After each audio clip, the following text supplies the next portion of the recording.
সেই মিছিলে আসবে কিনা সেটা একটা প্রশ্ন। এবং সেই কর্মী সমর্থকদেরকে আমরা বলবো যে আপনারা ভেবে দেখুন আপনাদের নেতৃত্ব কিভাবে আপনাদের ভোটকে, যেভাবে একটা সময়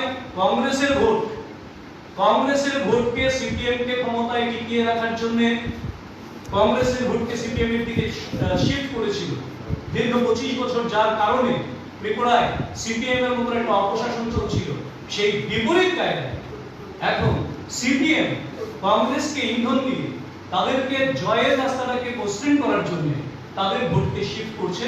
এটাই নির্বাচনের রেজাল্টে সম্পূর্ণভাবে পরিষ্কার হয়ে গেছে।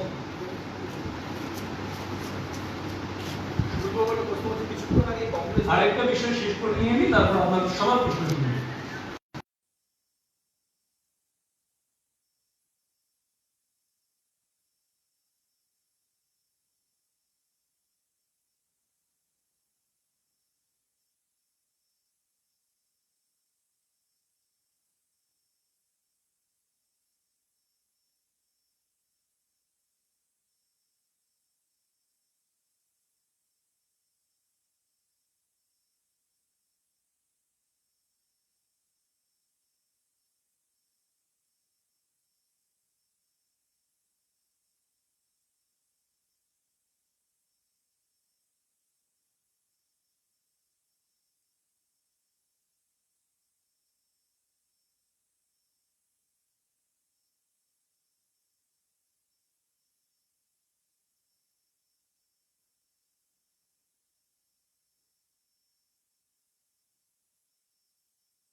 সেটা প্রমাণ করছে, যেটা আমরা বারবার বলি, যেটা রাজ্যের মানুষ জানে, যারা গণতান্ত্রিক ইতিহাসের খবর রাখেন তারা জানেন 78 সালে এই রাজ্যে সিপিএম কে প্রতিষ্ঠা করার পেছনেও সেই কংগ্রেসের সরাসরি হাত ছিল। 88 থেকে 93 সমস্তটা একটা সন্ত্রাসের রাজত্ব চলছিল 5 বছর ধরে, এবং সেই সন্ত্রাসের রাজত্বের পর কেন্দ্রে মিতাদির মাধ্যমে এই কংগ্রেস সিপিএম এর হাতে ক্ষমতা হস্তান্তর করেছে। সেখানেও কিন্তু নির্বাচন হয়নি, কারণ ত্রিপুরা সেই সময় এমন কোনো পরিস্থিতি ছিল না যে পরিস্থিতিতে সেখানে রাষ্ট্রপতি শাসন দিয়ে নির্বাচন করতে হবে। আসলে সেটা সবটা একটা ঘটাত ছিল সেই জায়গায়। সেই সন্ত্রাসের সেই দিনগুলি কিন্তু ত্রিপুরার বিশেষ করে বয়োজ্যেষ্ঠ যারা রয়েছেন তারা কিন্তু ভুলে যাননি। কাজেই একটা সিটে উপনির্বাচনে জয়ী হওয়ার পর ওনার কেন্দ্রে মাননীয় বিধায়ক যিনি নির্বাচিত হয়েছেন, ওনার কেন্দ্রে যে ব্যাপক সন্ত্রাসের আবহ তৈরি হয়েছে, আপনারা মিডিয়া পার্সনরা কংগ্রেস ভবনের সামনে ছিলেন, যেভাবে সেখান থেকে কংগ্রেস ভবন থেকে আক্রমণের চেষ্টা করা হয়েছে, ইট পাটকেল ছোড়া হয়েছে, তার আগেও আপনারা দেখেছেন পেট্রোল বোমা পর্যন্ত কংগ্রেস ভবনের ছাদ থেকে নেমে আসার ঘটনা। এগুলি ত্রিপুরার মানুষ, আগরতলা শহরের মানুষ ভুলে যাননি। কাজেই এই সন্ত্রাসের আবহ যখন তৈরি করছেন, আমাদের মাননীয় দুজন রাজ্যের বরিষ্ঠ মন্ত্রী, দায়িত্বপূর্ণ মন্ত্রী মাননীয় সুশান্ত চৌধুরী মহোদয় এবং মাননীয় রতনলাল নাথ মহোদয়, ওনারা পূর্ব পশ্চিম থানায় এফআইআর করতে গেছেন, ওনাদের সঙ্গে কিছু কার্যকর্তা গেছেন, যাতে করে ওখানে যদি আমাদের কোনো কার্যকর্তা থাকে তাদেরকে রেস্কিউ যাতে করা যায়। কারণ আমাদের কাছে খবর ছিল অনেকেই সেই জায়গায় আটকে আছেন আমাদের, এবং অনেকেই ফোন তুলছেন না। কাজে উদ্বেগ আমাদের থাকবে, কার্যকর্তাদের দল এটা, কার্যকর্তার জন্য আমাদের উদ্বেগ, আমাদের কেয়ার সবটাই থাকে। দাদা সুব্রত বাবু, কংগ্রেস ভবনে খোয়াই কংগ্রেস ভবনে আগুন ধরিয়ে দেওয়া হয় এবং সেখানে এমএলএ বিশ্বজিৎ দেববর্মার উপর আক্রমণ করা হয়। এই ঘটনাটার অভিযোগ তারা দুপক্ষই সরাসরি শাসক দল তথা আপনাদের দিকে করছে। কোন রকম অপ্রীতিকর ঘটনা না ঘটে সংগঠিত করার চেষ্টা করে, তাদেরকে পুলিশ যাতে স্ট্রিক্টলি হ্যান্ডেল করে, তাদের সবাইকে যাতে বিচারের আওতায় আনা হয়। কাজে আপনি যেটা বললেন সেই তথ্য আমার কাছে এখনো অব্দি এসে পৌঁছায়নি। এবার সেটা অবশ্যই এই ধরনের ঘটনা নিন্দনীয়, আমরা নিন্দা জানাই। কারা করেছে সেটা আগে খতিয়ে দেখতে হবে, পুলিশ প্রশাসন সেটা খতিয়ে দেখবে, এবং যারা এর সঙ্গে যুক্ত রয়েছেন, যারা দায়ী রয়েছেন, তাদের বিরুদ্ধে যথাযথ ব্যবস্থা নেওয়া হবে। দাদা আপনারা প্রথম থেকে এই সুষ্ঠু নির্বাচনের একটা কথা বলে এসেছিলেন, যদিও বিরোধী দল থেকে বারবারই ছাপ্পা ভোটের অভিযোগ তুলেছে। আজকে সুদীপ রায়ের বর্মনের যে জয়, এই জয় কি সুষ্ঠু নির্বাচনের ইঙ্গিত করে? আপনি দেখুন, গত লাস্ট আজকে সুদীপ বাবু যে প্রেস মিটটা করলেন, তার আগে প্রদেশ কংগ্রেস সভাপতি বীরজি সিনহা যে প্রেস মিট করেছিলেন, উনি কিন্তু আপনাদের সামনেই বলেছেন যে মোটামুটি ভাবে নির্বাচনটা শান্তিপূর্ণ হয়েছে, এক দুটো ছোটখাটো ঘটনা ছাড়া, এবং নির্বাচন শান্তিপূর্ণ হয়েছে প্রদেশ কংগ্রেস সভাপতি বলছেন, অনেকটাই নিরপেক্ষ হয়েছে কংগ্রেস সভাপতি বলছেন। তারপরেও তিনি যেহেতু বিরোধিতা করতে হবে, নির্বাচন কমিশন নিরপেক্ষ ভূমিকা নিয়েছে, আমরা নিরপেক্ষভাবে নির্বাচন হোক তার জন্য কার্যকর্তা থেকে শুরু করে সাধারণ মানুষ সবার কাছে অ্যাপিল করেছি বারবার, তারপরেও তিনি টোকেন কিছু একটা বিরোধিতা করতে হবে। তিনটে জায়গায় তিনি তিনটে কেন্দ্রে উপরে আবার রিপোর্টের দাবিও তিনি করেছেন, সেটা আমরা জানি। কিন্তু তার মানে আজকে কিন্তু মাননীয় সুদীপ রায় বর্মন তিনি কিন্তু বলেছেন যে এটাকে আমি ছাপ্পা ভোট বলবো না, অন কোর্ট আমি বলছি, আমি যদি মিস্টেক না করে থাকি, ছাপ্পা ভোট হয়েছে কথাটা আমি বলছি না, এই মুহূর্তে অন কোর্ট তিনি এই কথাটা বলেছেন। তার মানে তো নির্বাচন অবাধ এবং শান্তিপূর্ণ হয়েছে। আর এটাকে যদি কেউ সেমিফাইনাল মনে করে থাকেন, 4-এর মধ্যে 3টে সিট তো ভারতীয় জনতা পার্টি জিতেছে, তার মানে 2023 আমাদের জন্য রাস্তা অনেক মসৃণ, এবং আমরা 23-এ আবার ক্ষমতায় আমরা ফিরবো। মানুষের ব্যাপক সমর্থন নিয়ে আমাদের সরকারের যা কাজ করণীয় রয়েছে, 2 বছর করোনার জন্য অনেকটা পিছিয়ে গেছে, কিন্তু 9 মাস তারপরেও কম সময় নয়। সরকার, মাননীয় মুখ্যমন্ত্রী চেষ্টা করছেন যে যত তাড়াতাড়ি সম্ভব যে কাজগুলি আমাদের বাকি রয়ে গেছে সেগুলি যত তাড়াতাড়ি সম্ভব সম্পূর্ণ করার।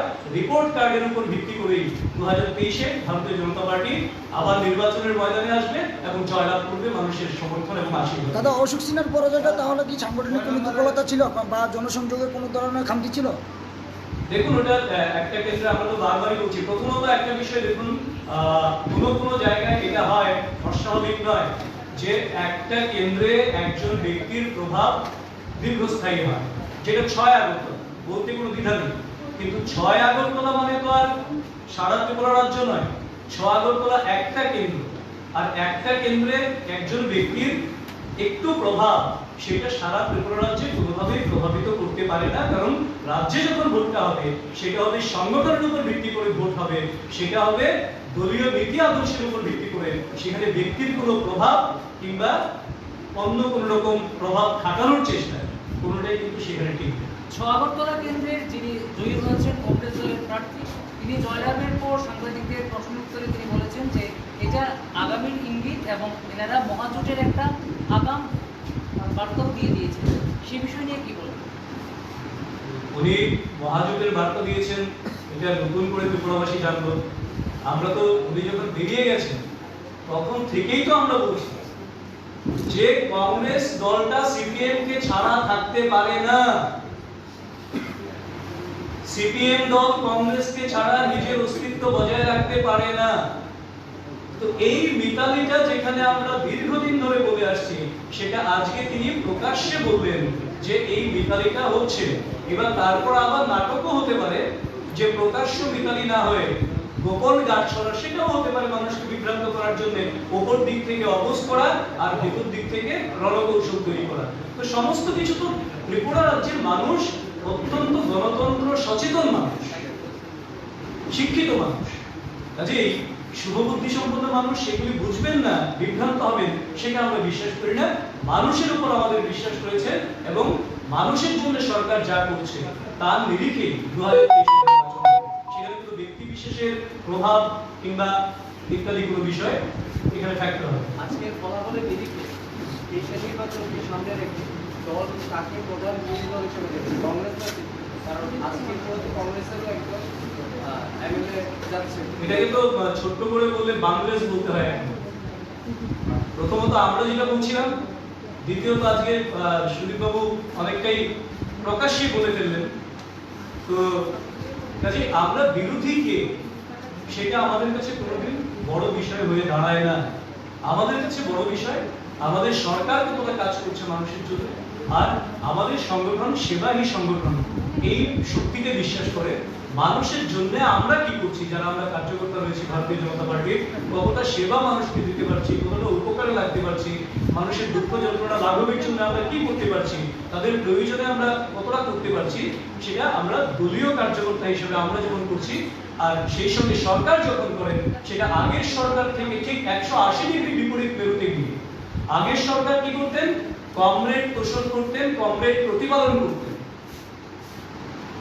सबका साथ सबका विकास, सबका विश्वास, सबका प्रयास, এটা ভারতীয় জনতা পার্টির স্লোগান না, এটা ভারতীয় জনতা পার্টি সরকারের কর্মপন্থা। এর উপর ভিত্তি করে কাজ হয় এখানে। কাজেই যেহেতু সরকার আপামর সাধারণের জন্য কাজ করছেন, এক দুজন ব্যক্তি কাউকে বিভ্রান্ত করার চেষ্টা করতে পারেন, এক দুজন বিভ্রান্ত হতে পারেন, কিন্তু রাজ্যের লক্ষ লক্ষ মানুষকে এভাবে বিভ্রান্ত করা যাবে না। অফিসিয়ালি তো এখনো কোনো অ্যাফেয়ার হয়নি, হয়েছে অফিসিয়ালি আমার মনে হয় এতক্ষণে অ্যাফেয়ার হয়ে গেছে। আমি এখন ইন্টারভিউ করেছি, recent officially no affair has taken place from any party.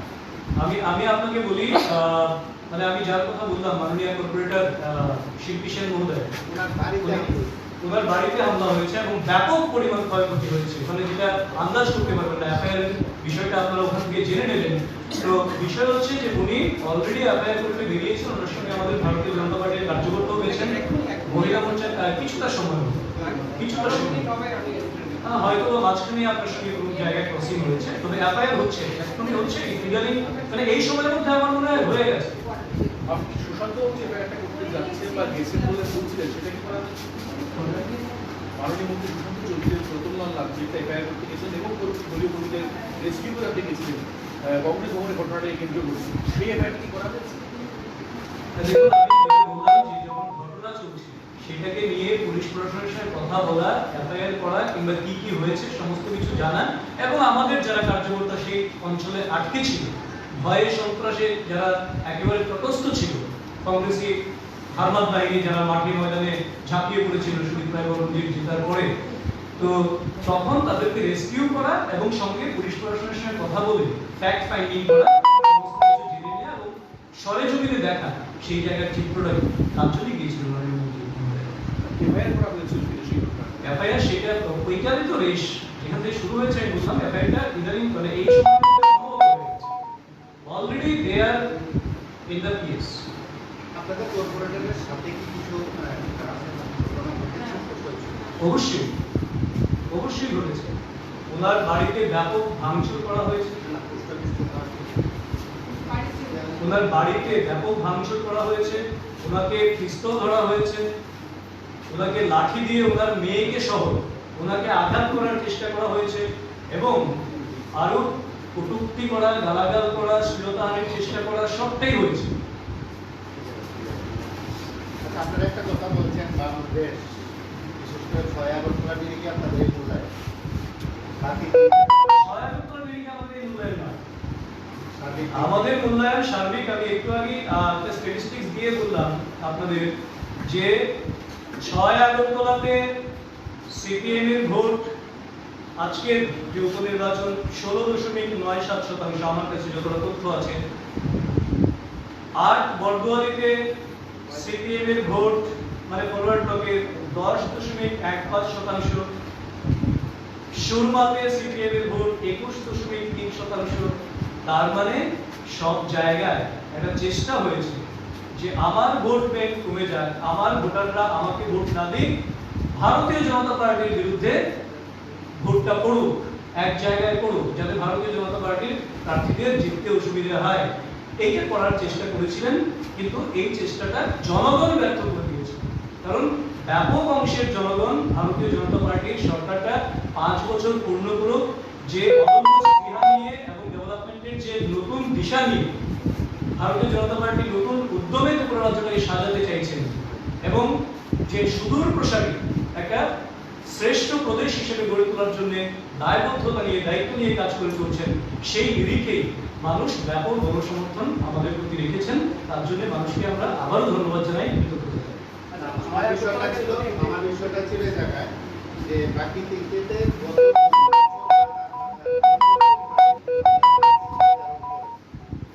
CPM এর যত ভোট ছিল, যত শতাংশ ছিল কম আছে, তো কংগ্রেসের মধ্যে সুরমা যুবরাজনগর বেসিক্যালি সিপিএম এর ঘাঁটি বলে একটা গঠিত আছে এবং সেই জায়গাতে আপনাদের ভালো ফলাফল হয়েছে। 6 আগরতলার ক্ষেত্রে যদি কংগ্রেস তার কারণ হয়ে থাকে তাহলে সেটি কি বিজে বা মুখ্যমন্ত্রী? দেখুন, একটা বিষয় হচ্ছে আমি কনস্টিটিউয়েন্সি ওয়াইজ যদি আপনাকে সুরমার কথা আপনি বললেন, সুরমাতে আপনারা জানেন তিনটা প্রার্থী দিয়েছে। প্রার্থী দেওয়ার পর বামফ্রন্টের একটা অংশ, একটা বামফ্রন্টের শরিক দল সরাসরি তিপ্রামথাকে সমর্থন করছে, আবার বামফ্রন্টের পক্ষ থেকে সিপিএমও সমর্থন করছে, সে প্রার্থী দিয়েছে। সিপিআইএমএল সমর্থন করছে, আপনারা জানেন সিপিআইএমএল অবশ্যই বামপন্থী দল, শরিক নয়, বামপন্থী দল। ওনারা যখন কথা বলেন এসইউসিআইসি সেটাও বামপন্থী বলেন, সিপিআইএমএল সেটাও বামপন্থী দল, এবং ওনারা যখন কোনো একটা মুভমেন্ট তৈরি করেন তখন প্রকাশ্যেই ঘোষণা করেন সমস্ত বামপন্থী দলগুলি মিলে আমরা এই মুভমেন্টে আছি। তার মানে প্রকাশ্যে শুধুমাত্র ঘোষণার বাইরে সবাই তো বামপন্থী দল, তো ওনারা তীব্রভাবে সমর্থন করছেন।